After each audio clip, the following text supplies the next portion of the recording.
ESPN's going to cover it live. Kirk Herbstreit's going to be on the call. So you can just feel the sense of normalcy returning to USC the way fans expect it. You are leading into my first point. I was asked a few times this week, why would ESPN be broadcasting the spring game at USC? They haven't done that before. Lincoln Riley and the optimism. It's the biggest storyline in college football this offseason. So Georgia's a given, Ohio State's a given, Alabama's a given. This is different. This is the hope that USC is going to return. So yes, ESPN's going to be there. Absolutely. And the other thing is that, Brian Kelly at LSU, he's going into an SEC where he has to still climb over Nick Saban and Kirby Smart. And that's a really difficult mountain for him to climb. But over in the Pac-12, out here in the West, the wide open spaces and far away places, there's the complete expectation that Lincoln Riley is going to do a little manifest destiny here and conquer some territory. So there's, like the Kelly to LSU and Riley to USC were the two huge surprising moves, but Riley to USC really is in another league compared to Brian Kelly for all sorts of reasons. So it really does take center stage in college football. Lincoln Riley, not just a great coach. Let's keep in mind, he isn't just a great coach.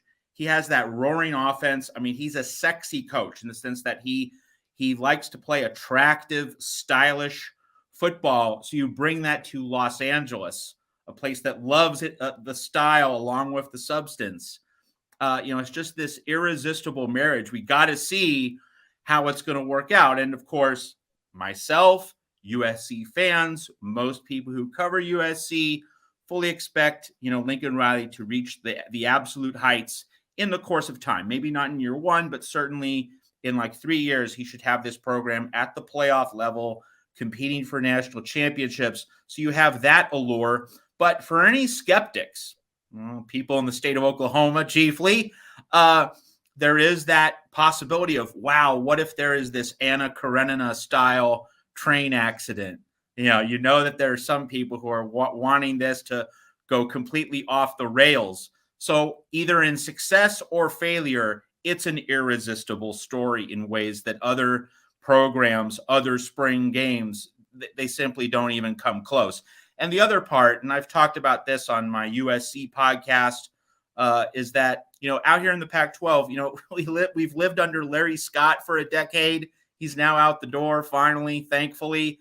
We've lived under the thumb of the Pac-12 network, which, let's be clear, the people at Pac-12 network are great. They actually put out a good TV product, but it's, behind the DirecTV curtain and, much of the country can't see it. So it's become a punching bag for that. And we deal with the late night kickoffs and the lack of visibility. So that's been a sore spot for USC fans for quite some time now. So to get Kirk Herbstreit on the call for the spring game, knowing that he and Chris Fowler are going to call at least like 3 or 4 USC Lincoln Riley games this fall, just breathes back the sense that, hey, this is how it's supposed to be. It's all part of a larger puzzle here at USC.